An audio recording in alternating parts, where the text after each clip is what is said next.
எங்கே எனது கவிதை கனவிலே எழுதி முடித்த கவிதை பிழையில் கரைந்து விட்டதோ அம்மம்மா விடைய அழைத்து விட்டதோ கவிதை தேடி தாருங்கள்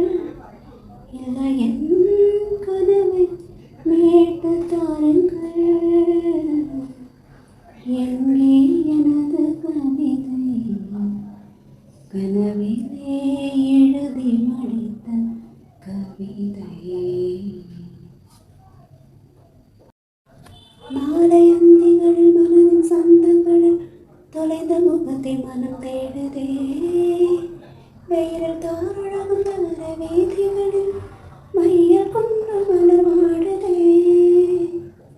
மேக சிந்தும் இரு துணியின் இடைவெளியில் துருவி துருவி உன்னை தேடுதே உடைய துறைகளில் தொலைந்த காதலனே உருகி உருகி மனம் தேடுதே அழகிய திருமுகம் ஒரு தரம் பார்த்தார் அமைதியில் நிறைந்திருப்பே நுனி விரல் கொண்டு ஒரு முறை தீர 100 முறை பிறந்திருப்பேன்